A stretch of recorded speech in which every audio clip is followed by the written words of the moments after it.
So we're going to do this. I'm going to open up with a question because this was my thing. I put it on, and so I want to get the first question in. I think it ties in pretty well. Power corrupts, absolutely. Power corrupts, absolutely. We have a full 30 minutes for this. So again, unclassified. But one thing I failed to do was just introduce myself. I'm Lieutenant Colonel Zach Irvin. I work down in the air room. I'm the chief of nuke targets. And so I'm a true believer in the deterrence theory and nuclear weapons. I love it. As we were talking, I'm a former medical service corps officer, but got way out of that lane. And so my question, which kind of touches on all three as it builds up, is as we look towards the future of warfare, and hopefully this will spawn questions as well. And I know some of our allied partners hopefully will find this question interesting. But as we build towards the future, we have phases of conflict that we want to be in. We want to see phase 0, phase 3, what we don't want to see, where bullets start flying, and then we, arguably do sometimes well, sometimes poorly at stage 5 and 6, as we, the kind of the denouement, if you will, at the end of conflict. However, in the Baltic states, with some of our near-peer adversaries that you have mentioned before, we very much see where EUCOM is sitting in a phase 0 environment, arguably, but their main adversary is operating, I think, arguably in a phase 2 environment. How do we reconcile that in future warfare? And as you say, is it a paradigm shift? Is it a mind shift, thinking of where we need to be, where we need to go? And does that translate over to work that we do in STRATCOM? Hey, we see an adversary, in phase 2. The next phase is bullets flying. What should we be looking at, or in your opinion, what do you think that we need to be doing? And with that, I will exit the stage, and hopefully that'll spark some conversation. That's easy. That's like 3 hours right there, man. I mean, that's like a whole different panel. It depends on your perception.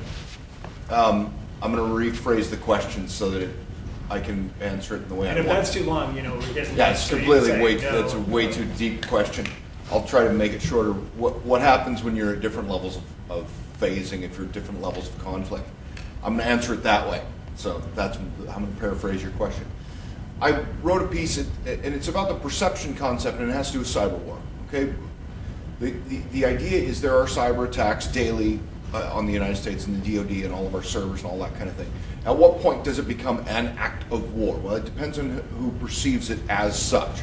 So Paul talked about the Osiris attack and the Israeli attack on the Syrian nuclear reactor with kinetic weapons, with air power.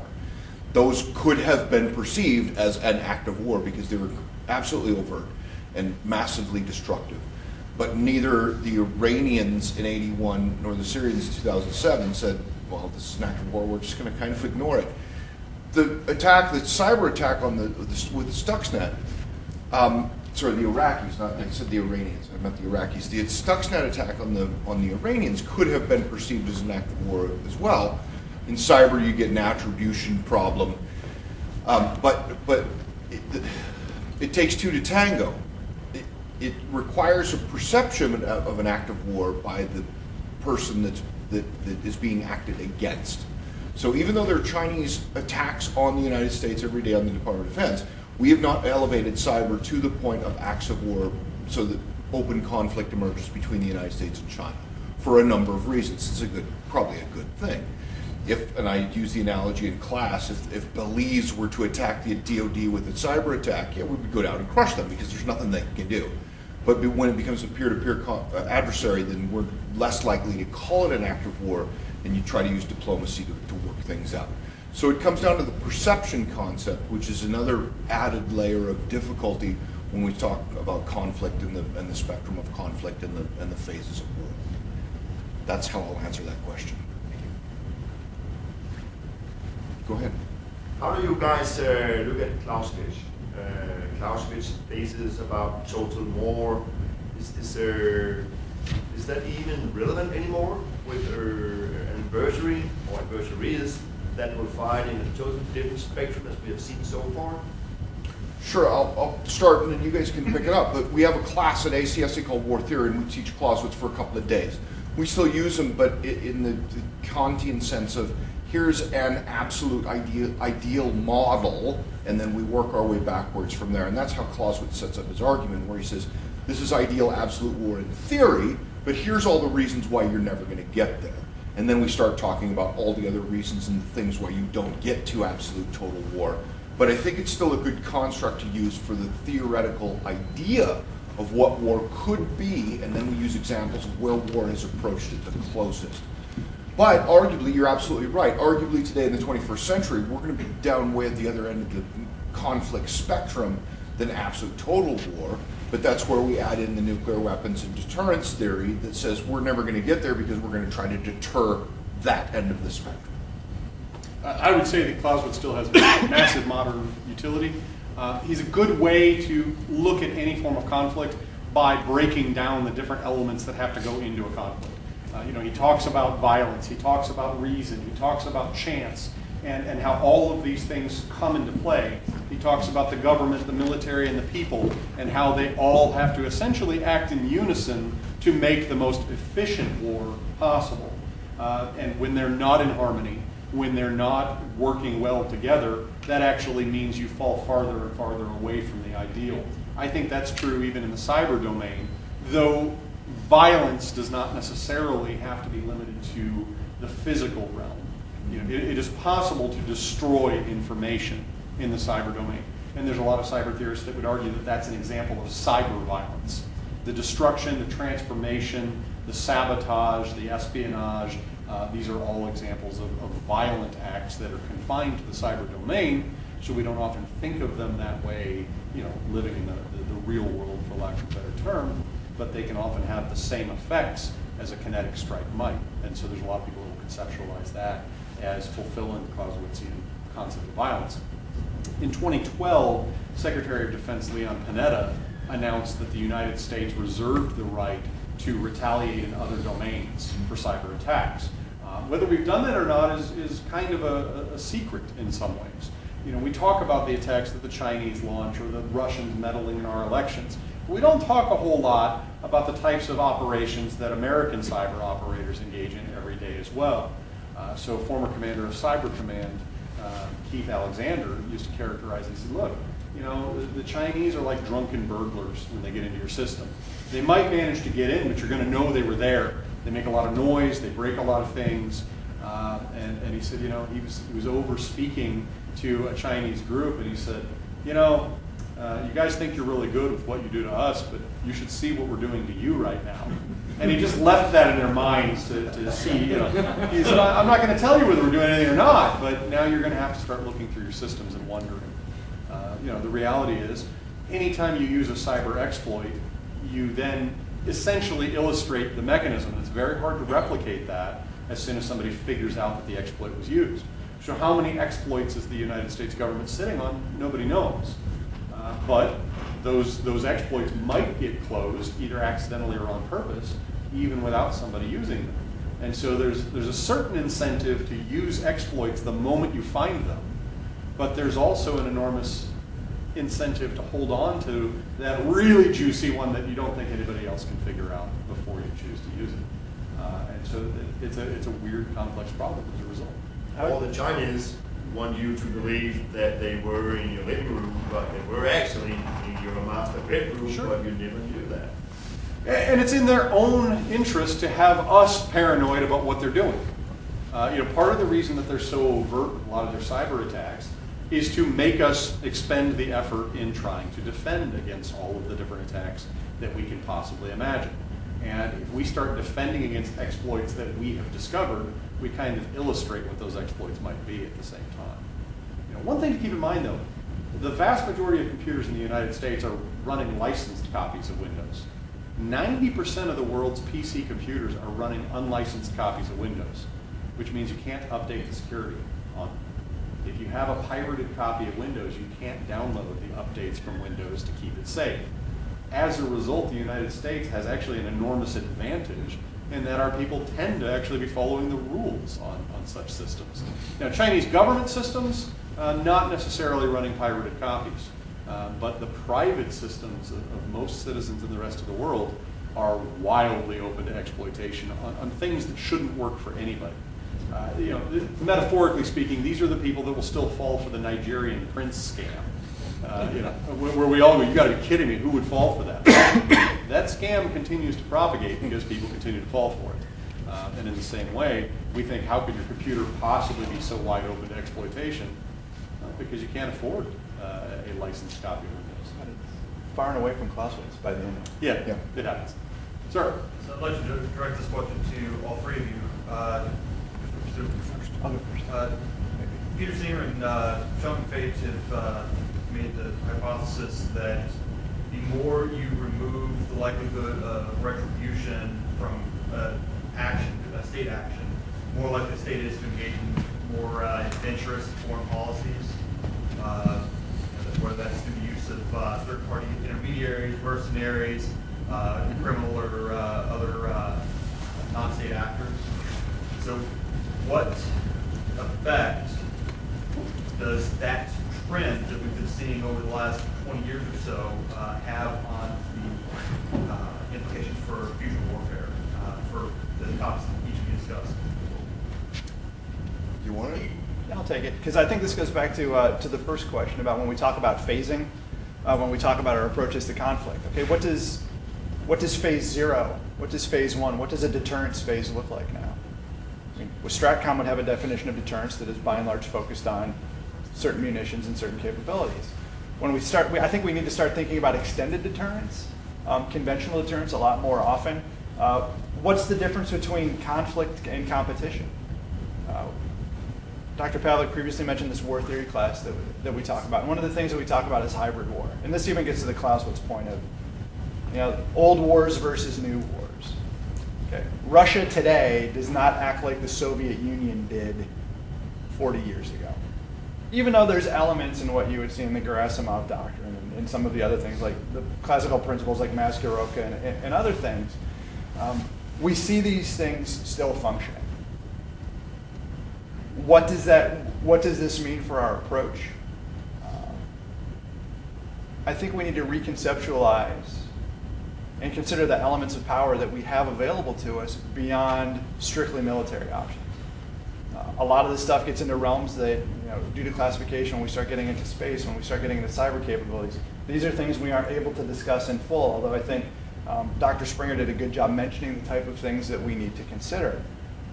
Look, if you're talking about a Department of Defense, we need to start thinking, I would argue, a lot more holistically about the problem.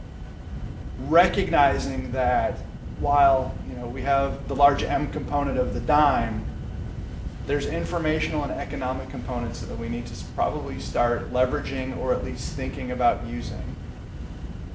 And not relying necessarily on a Department of Defense, but in terms of an entire national effort to engage in conflict. So it's kind of all over the place. And as a historian, I would suggest that this isn't anything new. This has been happening for the history of mankind. In that, great powers and small powers alike have tried to get little bits, and then if that works, then get a little bit more. Then if that works, get a little bit more. I mean, we look back at Hitler in the 1930s, Austria, then the Sudetenland, then the rest of Czechoslovakia, then the invasion of Poland. At what point do you try to stop someone from doing something? And at what point do you have the power to match their power? So the United States and Russia today are dealing with what's going on in Crimea and Ukraine. At what point do we want to step up and say, Russia, you can't do that anymore. We don't like what you're doing, because they are so powerful. Where does deterrence fail? Where do you have to take direct action? Alternately, if a minor power somewhere around the world does something, civil war in Syria, the United States can go, yeah, we're going to do something about this because you can't do anything else. So it's a fine line of the diplomacy and the politicians in the United States and the civil interaction that we've been talking about, where the military, when and where is the military dedicated to doing something about a problem that our country faces as a national security concern. That may be decided in Washington, D.C., but one of the things I was trying to argue was that we have to be prepared for multiple contingencies across the globe that have an influence on American national security. And I think that question is the fundamental question of international relations to this day. So it's a difficult question. It's a very good question. It's a very difficult question. Let me just start by saying I love Peter. I think he's fantastic. I'm a big fan. His work is phenomenal. His name is Peter W. Singer. My name is Paul J. Springer. Not surprisingly, since we both read about robots and cyber and other things, there's occasionally confusion. That's why we got you so cheap. Yeah, we'll start. Surprise! I'm not the one that sells as many books. Yeah, Peter will sell more books in the first day his book comes out than I'll sell in a career, and that's fine. He's wonderful. But he's also a bit of a pessimist. He tends to assume that states will do anything they can get away with just because they can. And state behavior does not support that assertion. The United States is the most powerful nation on Earth, but certainly in the Western Hemisphere. It's not like the United States, if it wanted to, couldn't seize a bunch of territory, and there would be nothing the rest of the world could do about it. And yet we don't choose to do it, because it's not in our national character to decide, hey, we just want to own Jamaica from now on. They've got a bunch of all-inclusive resorts, and we can really get a discount for government workers if we just seize control over it. There would be nothing anybody could do to stop us. But states don't inherently do that. Now, there are some states that are more expansionist than others. But in general, in the modern state system that we all, for all intents and purposes, agreed to in 1945, there have been very few post-1945 examples of naked conquest. Now, there have been some examples, like Vietnam, for example, where you have one population that is effectively divided in two. And that's not exactly a naked conquest so much as a struggle for who's going to be in charge of the entire population. You have a similar situation on the Korean Peninsula that exists to this day. And so those aren't exactly naked conquest situations, but there have been a lot fewer where you had one population group essentially trying to absorb another than what you saw prior to the World Wars era.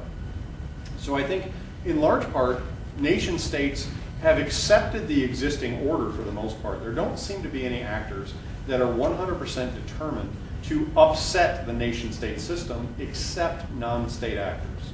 Non-state actors are the big threat in that regard, because they're the ones that if they want to become states, they have to be accepted by the existing system. And if they're seen as a threat, the existing system pushes back on that concept. And that's where you get some of this haves and have-nots concept.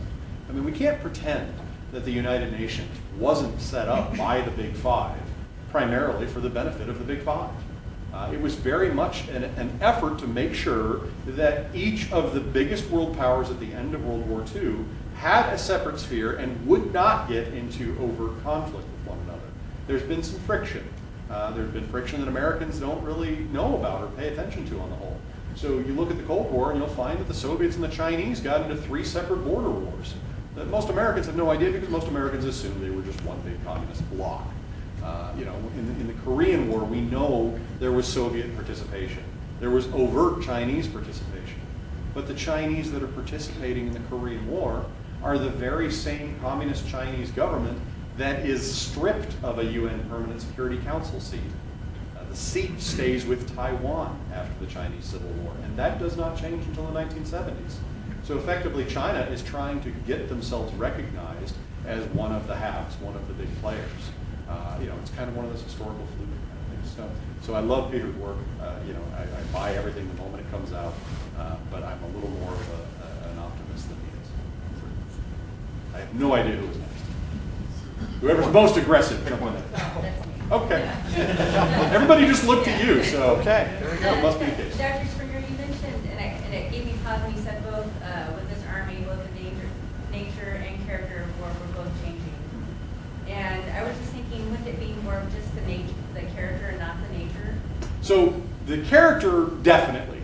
The revolutionary part of my argument is that the nature itself of war might change due to military robotics. To take it at a lower level, because we don't have 7 days to walk through it, think of it this way, okay? Post-World War II, the United States has not declared war. We've gone to war multiple times, but we've never declared war. Why not? Well, when you start looking at the Constitution, you see that there's kind of a fundamental problem with the United States declaring war. When the U.S. declares war, for all intents and purposes, the legislature is making the president a dictator. There are very few, if any, limits on presidential power in wartime. The Constitution doesn't spell out any limits at all, and the precedent has been that the United States president has been able to set aside provisions, even of the Constitution, during wartime. Now, most presidents have been pretty good about not grabbing all the power they could potentially grab. So they've continued to hold elections during wartime, for example. And there are other things that they probably, Lincoln considered suspending elections during the Civil War. Roosevelt considered suspending them during World War II, but they both chose to go through with them. But here's the thing. Imagine a scenario where the legislature declares war, hands over the power to the presidency. The president is required to negotiate the end of a conflict, and the Senate then ratifies the treaty. What happens if a president refuses to negotiate? We don't know.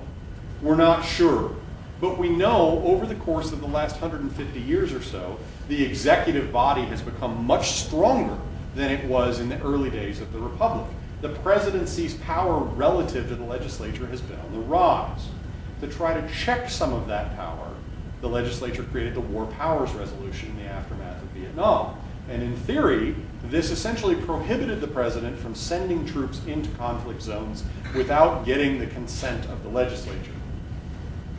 What happens if the presidency has at their disposal, no matter who the president is, a fully automated military force, a bunch of robots? Do you need to invoke the War Powers Resolution if you're not putting humans in harm's way? Not necessarily. Do you need to declare war if you're using that sort of stuff? Not necessarily. And if the nature of war has largely been about conquest, coercion, and forcing the enemy to do your will, under a robotic scheme, you could see a fundamental shift to, rather than conquest, coercion, absorption, etc., you might actually just see a rise in the number of genocidal actions. Because robots can be programmed to do things that humans don't like to do. Humans are not good at exterminating other humans. They'll do it under certain circumstances, but it's not something that they do effectively.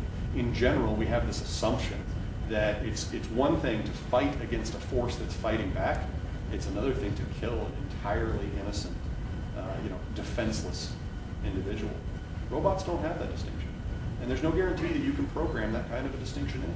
There's no guarantee that you can program morality of any kind, because we have enough trouble just defining it in human language. And so you start trying to create absolute rules for what military robotics can and can't do, and you can almost always find a flaw in whatever logical system you've created. And that's where my pessimism kicks in. But that's also where I see the nature of war might fundamentally change. And it might not be intentional at all. It might just be the good old Murphy's Law of unforeseen consequences. If it can go wrong, it will. With Murphy's Law, I'm going to jump in there because I got three Murphy's people Law. I want to get to, and then we have a group coming in, so we have a hard stop at noon. So I think the good professor from Lincoln, if you have a quick question, then I'm going to go with Mr. Honey, and then the good lieutenant colonel down front, and I believe we'll have time for the general to ask a question at the end if you so choose, sir, because we're, after all, we're in the military. So lightning round. Speed round. Thank you very much. Real quick question that pulls on a thread. You're talking about Clausewitz and getting the society and everybody sort of on board. One thing that's been mentioned, but I think poses a big challenge, and I want to know how you deter or deal with it, are influence campaigns. If you talk about election meddling, but it was way more than that, right? This is an adversary pushing on one of our biggest weaknesses, which is our political polarization, which has the power to make everybody's job in here really, really difficult, right? And they know that's a really soft spot. So how do you deter an influence campaign when the outcome is not clear within the society that's being targeted? First thing, it is not remotely new. I have a book coming out in a couple months on Civil War efforts to do the exact same thing. Propaganda from outside, from inside, it's something that states do constantly. The United States is probably the biggest propagator of this behavior in the world, though we don't always do it with a pernicious influence in mind. When you look at the dominance of American culture, through our movies and other shared experiences that we export to the world, to a certain extent, we're also pushing a worldview. So how do you deter other states from doing it? I'm not sure that you want to create a world where you don't do things like that if you're the best at it out there in the world. But if you really wanted to deter somebody from it, you have to have clear consequences for it. And then you need to actually carry them out. I mean, a deterrent has to have a credible belief that there will be consequences if you violate the rules. Next question. No, Next go. bill. Okay. You go ahead. Sorry. Okay, so this is something I've been wrestling with.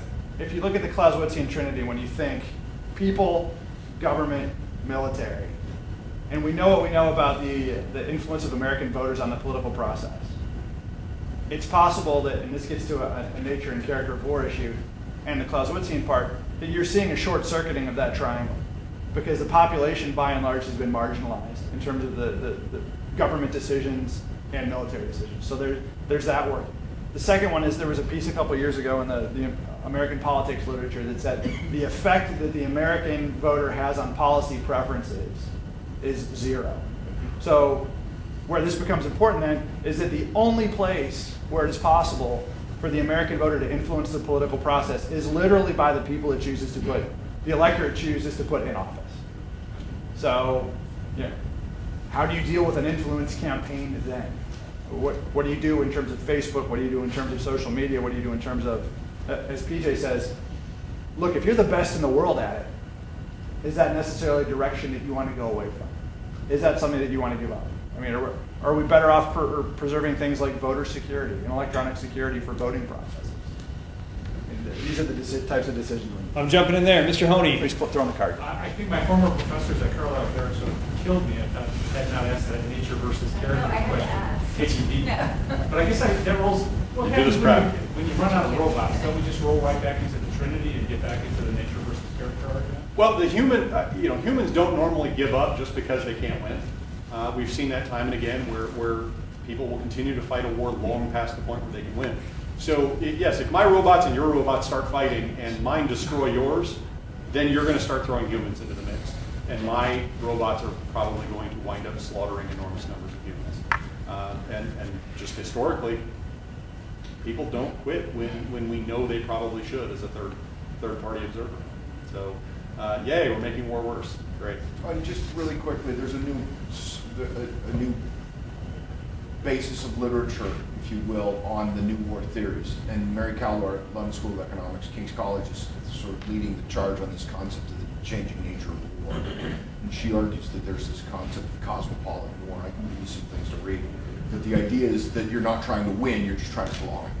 And that would fundamentally change, and Paul and I go around the table on this a lot too, but it would fundamentally change the nature of war potentially. I'm not sure I agree with it, but it's an interesting concept because it's changing the reason why you're fighting in the first place, and that may be the changing nature of war.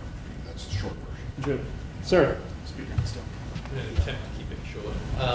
Your initial description of your RMA is about autonomous robotics and cyber. Yes. Is it more kind of going to what we're going in the future? Cyber is looking at what war is going to change, what war is. The robotics is really just a change of how we do war. I would argue that you really can't look at the two of them separate anymore. You already have computers that are writing computer programs, very sophisticated ones. True, but in my estimation, you may very well have robotic systems that are choosing when to use cyber attacks, completely autonomous from humanity, and to me that's another offensive action. That's my lightning fast answer. Happy to chat about it more in the lobby if you want. And then the folks were gracious enough to evacuate the room early for us, so we're going to do the same to them. But sir, I want to give you last opportunity for a question, comment, or anything I'll more or less make a comment. We can also adjourn to the museum Because area my as well. question would be future deterrent outside of nuclear. But we could get into a long discussion of that, especially when we're looking at 2028, China's philosophy in 2049. So, I mean, just briefly, what do you see as a future deterrent to overcome nuclear? Hypersonic glide vehicles. You want, In your opinion. deterrence theory is based in strength and capabilities and clear policy direction. But you don't want clear policy direction that's too specific so that it doesn't give you any wiggle room. If you set the red line and they come right up to the red line, well, then they're still safe. They have to cross it to actually provoke a response. So you want it to be relatively ambiguous, but you want it to be strong, you want it to be, it's difficult. It has to do with the coordination between the administration, the diplomats, and the military in in building a policy and a coherent deterrent for our American and allied adversaries so that they don't do these things. But of course, we will continue to be tested because that's the nature of man, getting back to the nature and character. And conflict is inevitable. Hopefully war isn't. And so what we have to do is we have to think about these things, we have to study them, we have to read our history, we have to read our political science and international relations. We have to consider theory, we have to come to coherent concepts within not only the civilian politicians, but also the military community and then the academics and all the people that study these things, to be able to present a national security strategy and ways forward to preserve harmony. And that's just an ideological, theoretical concept too. And that's what I look at, especially being old school. I mean, I'm the type that still blames MTV for our social media problems. That's fair. You know, That's 100% That's good, sir. 100% correct. Ladies and gentlemen, thank you very much. We will be hanging around the museum area just for a little bit as we tear down the room. But so if you have some more questions and Thank you. they are willing, we can do that. And if you would, please email your J codes and your bosses, or say, hey, this was this was beneficial. And if you guys have ideas, start this yourself, go through the J76, who has been fantastic for support, or contact me, and we'll get more of these running. Or Academic Alliance, I'm sorry, they've been fantastic too. And Mr. Honey and I, the next couple that we have is Russian aggression and what they have been doing, and potentially after the new year, meddling in election polling from some software engineers from the area. So please keep in touch with the Academic Alliance and the J76. Thank you very much.